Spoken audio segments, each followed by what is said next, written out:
नमस्कार दोस्तों, मैं हूं अमलेश प्रताप और आप देख रहे हैं अपना YouTube चैनल विजिलेंट क्लासेस। तो आज हम ऐसे ही एक और बेहतरीन टॉपिक पर बात करने वाले हैं। वो बेहतरीन टॉपिक तुम्हारा होने वाला है द्विध्रुव के कारण वैद्युत विभव।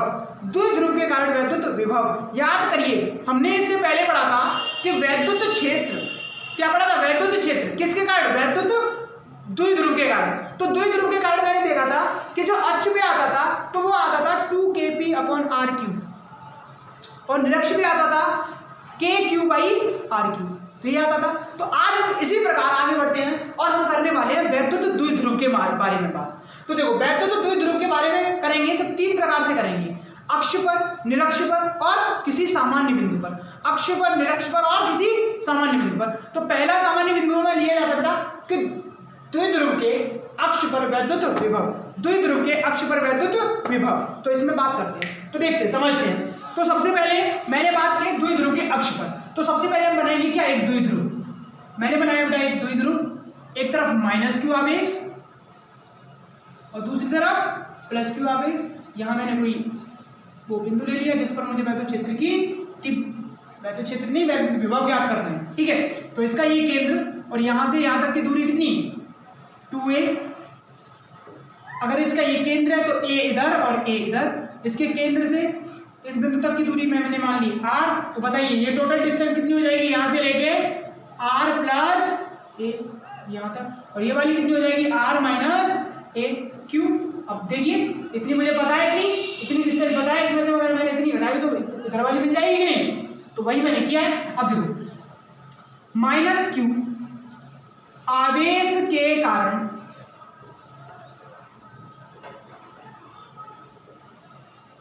वैद्युत विभव,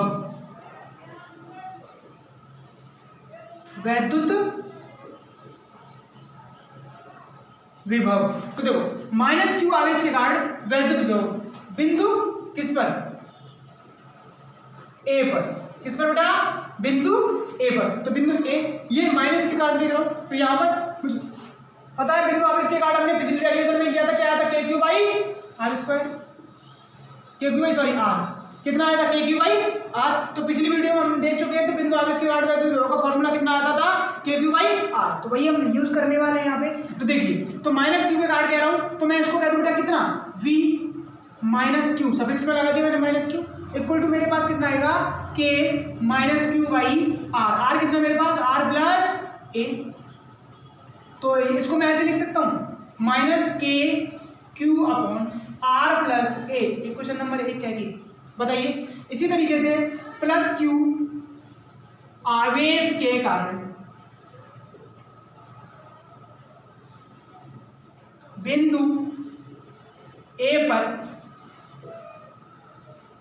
वैद्युत विभव। ठीक है, किसके कारण? +q आवेश के कारण। तो v + q इक्वल टू कितना आएगा? kq/r - a। r - a plus यहाँ पे है तो यहाँ से यहाँ तक की दूरी r - a। ठीक है, तो ये समीकरण नंबर 2। अब देखिए, v - q और v + q किस पर आरोपित है? बिंदु A पर। तो अध्यारोपण के सिद्धांत से तो लिख सकते हैं बेटा परिणामी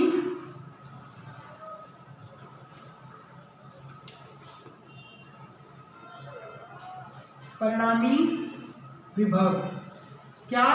परिणामी विभव। तो परिणामी विभव के बारे में बात करते हैं तो v बराबर कितना आएगा? v + q + v - q। तो लगा देते हैं सबको। तो v बराबर +q की वैल्यू कितनी? समीकरण 1 लिख देता हूं। समीकरण 1 व 2 से मान रखने पर, क्या रखने पर बेटा? मान रखने पर। तो मान रखते हैं तो v बराबर v + q की वैल्यू कितनी है मेरे पास? kq/r - a। kq/r - a minus v - q की वैल्यू कितनी है? प्लस का करेंगे तो प्लस और माइनस क्या हो जाएगा? माइनस। तो कितनी है? kq/r + a। कॉमन कितना मिल रहा है मुझे? kq कॉमन मिल रहा है, तो कितना बचेगा? 1/r - a minus 1/r + a। अब देखो, यहां से आगे मैं एलसीएम ले लूं इसका। v बराबर k ब्रैकेट में r - a और r + ये मैंने यहाँ पर क्या लिया, एलसीएम ले लिया। तो एलसीएम लेने के बाद मैं क्या करूंगा, इसका इधर मल्टीप्लाई और इसका इधर मल्टीप्लाई, तो r प्लस ए, अब ये माइनस r माइनस ए, इस माइनस को मैं अगर अंदर मल्टीप्लाई करूं तो देखो ये कैसे हो जाएगा, v बराबर के क्यू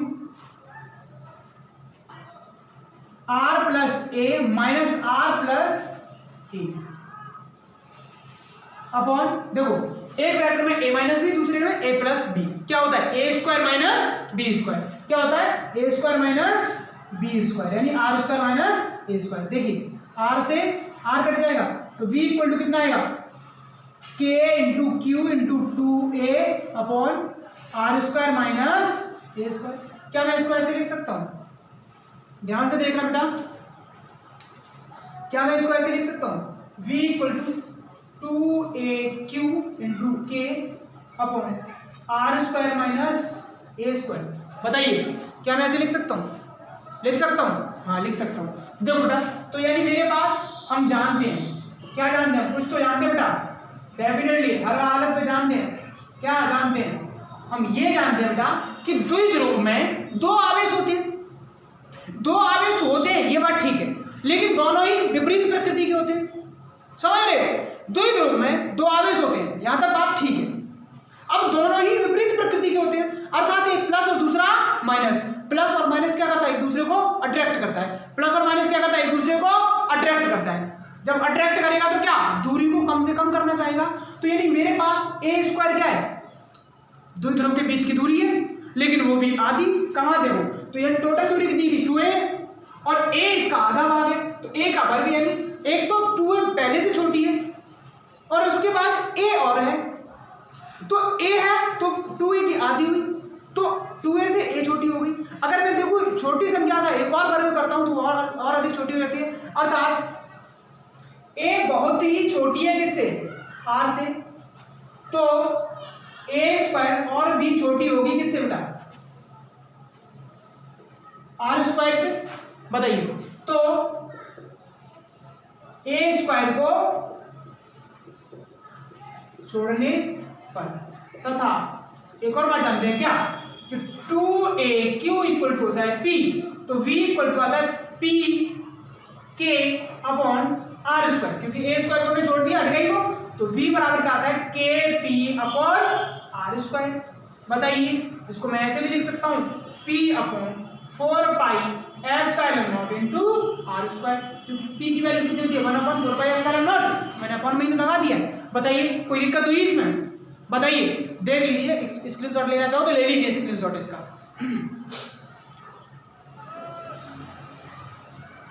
ठीक है, ले लिया होगा। और अब हम करने वाले हैं एक और बेहतरीन, इसके बाद का तो करने वाले बेटा द्विध्रुव के निरक्षपर वैद्युत विभव, इसका सेकंड भाग, दूसरा नंबर, कौन सा नंबर, दूसरा नंबर, कि द्विध्रुव के निरक्षपर वैद्युत विभव। तो द्विध्रुव बनाते हैं हम सबसे पहले, जो कहे पहले उसको बनाओ।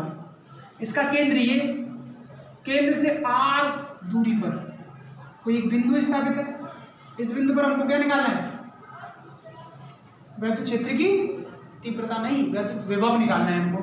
तो ये दूरी कितनी है r, ये यहां से यहां तक टोटल दूरी कितनी थी 2a बट गई, तो ये a और ये a, इसको इधर कौन है मेरे पास माइनस क्यू, इधर क्या दो प्लस क्यू, इधर यहाँ पर ये कोई a बिंदु, इस a बिंदु पर वैद्युत विभव निकालना है। तो क्या मैं ये वाली डिस्टेंस निकाल सकता हूँ, तो देखो इसको मैंने दे दिया o, तो त्रिभुज, इसको दे दो b नाम और इसको दे दो c नाम, त्रिभुज AOB से, किससे, AOB, तो AOB हमसे क्या कह रहा है, तो देखिए OAB, ये मेरे पास A और ये R, तो क्या इसमें पाइथागोरस प्रमेय लगा सकता हूं, पाइथागोरस प्रमेय से। क्यों कर रहा हूं, क्योंकि मुझे ये वाली डिस्टेंस निकालनी है, तो ये वाली डिस्टेंस निकालने के लिए क्या करूंगा, पाइथागोरस प्रमेय लगाऊंगा। तो पाइथागोरस प्रमेय हमसे कहती है कि कर्ण का स्क्वायर बराबर लंब का स्क्वायर प्लस आधार का स्क्वायर। तो कर्ण हमको निकालना है कितना, AB का स्क्वायर, लंब कितना है मेरे पास r का स्क्वायर, प्लस आधार कितना है मेरे पास a का स्क्वायर। तो AB बराबर कितना आएगा अंडर रूट में r square plus a square. तो मेरे पास ए भी कितना आया, अंडर रूट में r square plus a square. अब मुझे दिख रहा है कि ए बी बराबर होगा किसके बेटा, ए सी के। तो ए सी बी और ये बराबर होगा इसके अंडर रूट में r square plus a square के। तो डेफिनेटली ये भी कितना आएगा, r square plus a square. बोलिए कोई दिक्कत यहाँ तक, किसी कोई दिक्कत? अब देखो आगे बढ़ते हैं बेटा,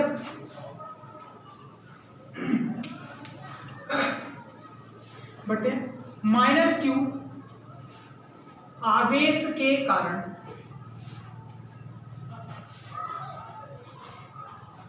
बिंदु ए पर वैद्युत विभव। देखो माइनस क्यू आवेश के कारण बिंदु ए पर विभव। तो देखो V माइनस क्यू बराबर कितना आएगा, के क्यू अपॉन डिस्टेंस कितनी है यहाँ से, अंडर रूट में r square plus a square minus का क्यू कितना आएगा, minus k q upon under root में r square plus a square. Q minus का क्यू माइनस के कारण निकालना है, ठीक है। अब प्लस क्यू आवेश के कारण बिंदु ए पर वैद्युत विभव, ठीक है। तो देखो V plus q equal k q upon दूरी कितनी है, r square plus a square. दूरी कितनी है, r square plus a square. तो देखिए यहाँ पर परिणामी विभव निकालता हूं, परिणामी विभव निकालना है मुझे। तो क्या आता परिणामी विभव, V बराबर V minus q plus V plus Q, दोनों को मैंने जोड़ दिया। तो V बराबर माइनस क्यू कितना है, k q upon under root में r square plus a square plus कितना है, के क्यू अंडर रूट में r square plus a square. बताइए यहाँ तो कोई दिक्कत? देखिए दोनों एक जैसे हैं तो कट गए। तो V बराबर कितना है मेरे पास, 0। अर्थात निरक्ष में वैद्युत विभव का मान कितना होता है, 0। वैद्युत विभव का मान निरक्ष में कितना होता है, 0। वैद्युत विभव का मान निरक्ष में कितना होता है, 0 0 0। ठीक है, देख लीजिए एक बार, स्क्रीनशॉट लेना चाहो ले लीजिए। ठीक है, ले लिया। अब देखो इसकी तीसरी कंडीशन करने वाले हैं, ठीक है। तो तीसरी कंडीशन करते हैं। तो देखिए हम द्विध्रुव के काट वैद्युत विभव पर करने वाले हैं। तीसरी कंडीशन, द्विध्रुव के किसी सामान्य बिंदु पर वैद्युत विभव, द्विध्रुव के किसी सामान्य बिंदु पर वैद्युत विभव। तो इसको करने से पहले हम इसका डायग्राम को बहुत अच्छे से समझते हैं। तो देखो डायग्राम हमको समझना है। तो सबसे पहले मेरे पास कोई एक माइनस क्यू आवेश, दूसरा प्लस क्यू आवेश, इन दोनों के मध्य दूरी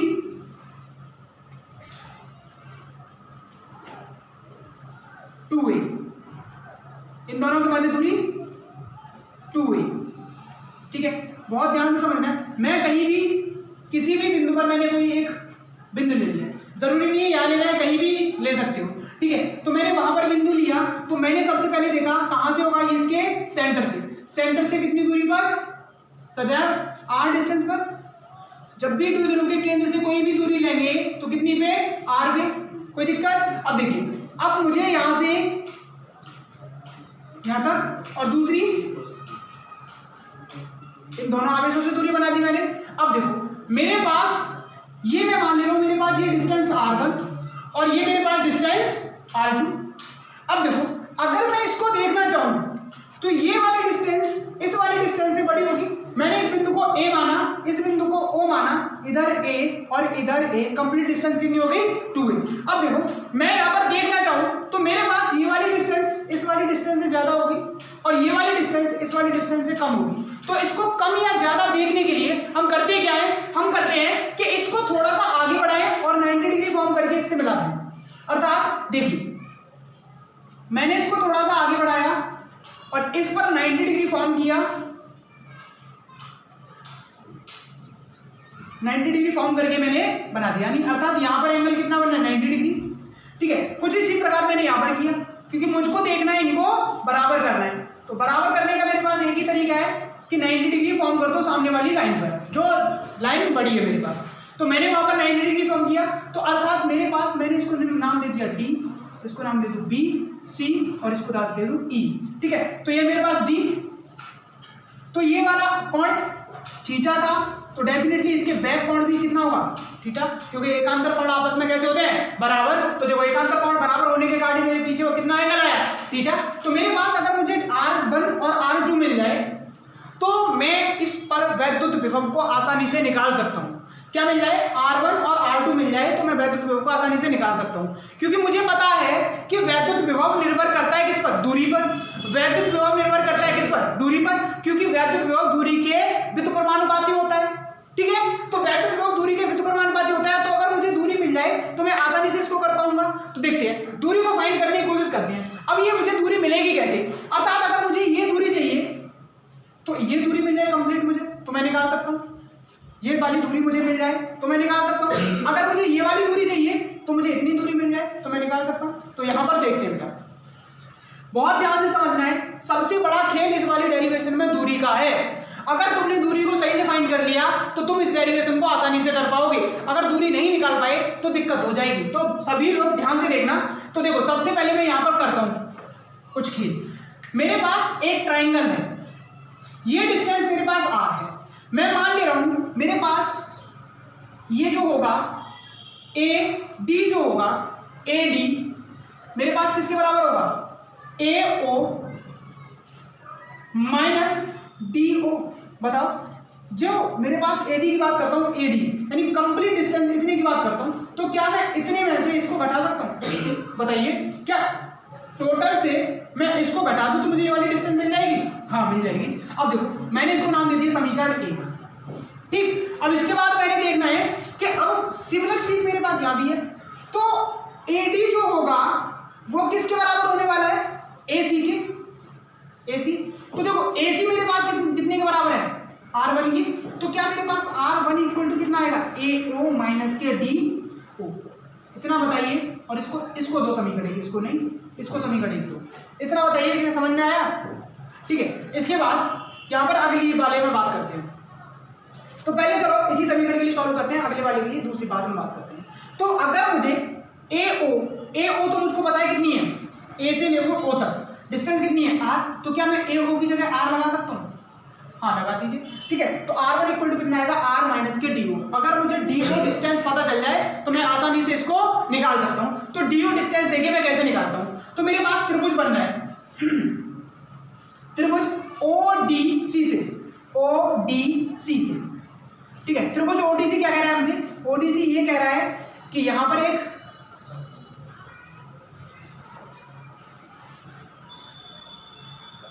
ठीक है, यहां पर कोण बन रहा है कितना, 90 डिग्री का, और यहां पर एंगल बन रहा है थीटा। तो यानी ये मेरे पास डिस्टेंस कितनी है, A, और इसको मान ले रहा हूं मेरे पास ये डिस्टेंस कितनी है, x मत मानो, रहने दो, OD रहने दो। ठीक है, तो मेरे पास कितना O और ये D और ये C। तो मुझे निकालिए ये वाली डिस्टेंस, तो ये निकालिए, ये दी है। अब इसमें लंब कर्ण आधार का रट्टा पड़ना है, तो थीटा के ठीक सामने की भुजा लंब और 90 डिग्री के ठीक सामने की भुजा कर्ण होती है। ध्यान देना, थीटा के ठीक सामने की भुजा लंब और 90 डिग्री के ठीक सामने की भुजा कर्ण होती है। तो वही को मैं यूज करने वाला हूं। तो ये क्या हो जाएगी मेरे पास, कर्ण, और ये क्या हो जाएगी मेरे पास, आधार। ठीक है, तो लंब ये, कर्ण ये, बची कौन, आधार, आधार ये। तो देखिए, कर्ण और आधार में रिलेशन होता है cos थीटा का। तो cos थीटा इक्वल टू कितना होता है, आधार बट्टे कर्ण। आधार कितना है मेरे पास, DO या OD, अपन कर्ण कितना है, A। तो मेरे पास OD कितना मिलने वाला है मुझे, A cos थीटा। बताइए OD कितना मिला मुझे, A cos थीटा। क्या समीकरण में मान लगा सकता हूं इसको, समीकरण 1 में मान रखने पर, देखो समीकरण 1 मेरे पास ये है, तो अर्थात मेरे पास R1 कितना आया, R minus A cos theta. बोलिए सही है कि नहीं? समीकरण 1 मेरे पास कितना आया, मान लगाया, तो DO कितना निकला मेरे पास, A cos थीटा। तो R1 equal to R minus के DO का मतलब A cos थीटा। इसको कहते हैं समीकरण नंबर 2। कोई दिक्कत यहाँ तक, आगे समझते हैं। अब दूसरे वाले के लिए बात करते हैं। मैंने इस वाले को निकाल लिया कितना, ये क्या, AC गलत हो गया बेटा, AC R2 है, R1 नहीं। ठीक है, ये है R2 हमने निकाला है AC। देखिए AC कितना है, R2 है, ना कि R1। ठीक। अब देखो R1 के लिए बात करते हैं, तो R1 अगर हमको निकालना है तो R1 निकालने के लिए मुझे क्या निकालना है, AE निकालना है। तो अर्थात मेरे पास कितना है मैं देखूं यहाँ पर मुझे निकालना है AE, तो मैं लिख सकता हूँ बेटा AE equal to AO plus OE। बताइए मैं लिख सकता हूँ AE equal to AO plus OE, यहां से यहां तक। अब देखो AE बराबर है किसके, AE बराबर है किसके, AB के, AB। तो AB बराबर कितना आएगा मेरे पास, AO मेरे पास कितना है R प्लस के OE, और AB कितना है मेरे पास R1 बराबर R प्लस OE। समीकरण क्या है 3। अब देखो यहां पर मुझे OE मिल जाए तो मैं R1 भी निकाल सकता हूं, अगर मुझे OE मिल जाए तो मैं R1 को निकाल सकता हूं। तो देखिए OE निकालने का तरीका, तो OE यानी मेरे पास ये वाली डिस्टेंस, तो यानी मेरे पास कौन बन रहा है त्रिभुज OEB से, किससे OEB से, त्रिभुज OEB से। OEB क्या कह रहा है हमसे, एक लाइन ऐसे एक लाइन ऐसे 90 डिग्री फॉर्म हो रहा है, कहां पर यहां पर 90 डिग्री फॉर्म हो रहा है ये, ठीक है। थीटा 90 डिग्री, यहाँ पर कोण कितना है, यहाँ पर थीटा, तो थीटा के ठीक सामने की लंब और ये कर्ण। तो देखिए तो ये मेरे पास A है और ये O है और ये E है और ये B, ठीक है। तो यानी फिर से वही करने वाले हैं, तो cos थीटा का relation, cos theta equal to कितना होता है आधार बटे कर्ण। आधार कितना है मेरे पास OE, कर्ण कितना मेरे पास A, तो OE फिर से मुझे मिलने वाला है A cos थीटा। बोलिए OE मुझे कितना मिला A cos थीटा। अब क्या इस मान को उठाकर समीकरण 1 में लगा, समीकरण 3 में लगा सकता हूं, तो देखो समीकरण थर्ड में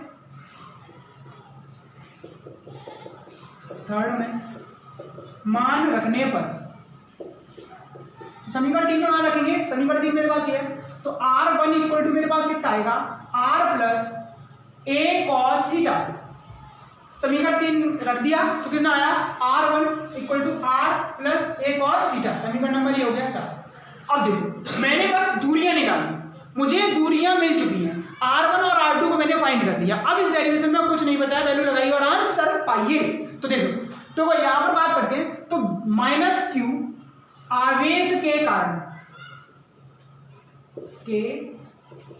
कारण बिंदु A पर वैद्युत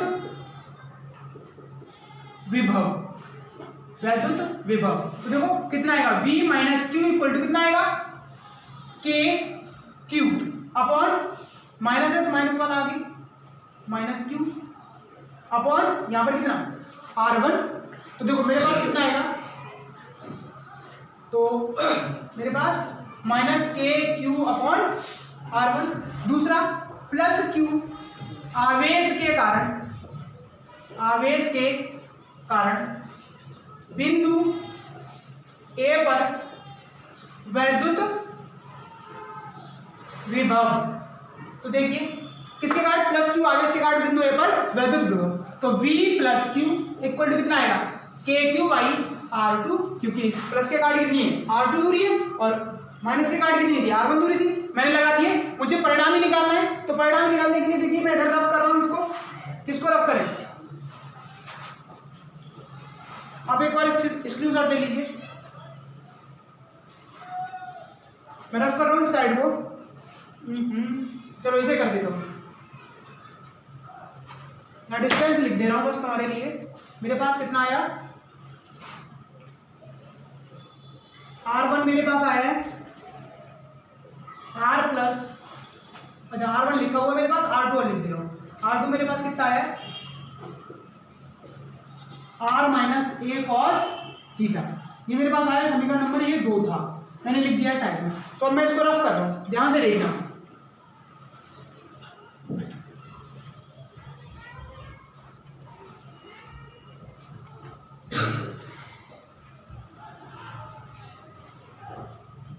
ठीक है, तो देखो अब मेरे पास आ गया, अब परिणामी विभव निकालना है मुझे, परिणामी विभव निकालने के लिए मेरे पास क्या होता है V equal to V minus q plus V plus q, तो दोनों की वैल्यू लगाएंगे तो v माइनस क्यू कितना है मेरे पास, minus k q upon R1 plus के क्यू अपॉन R2।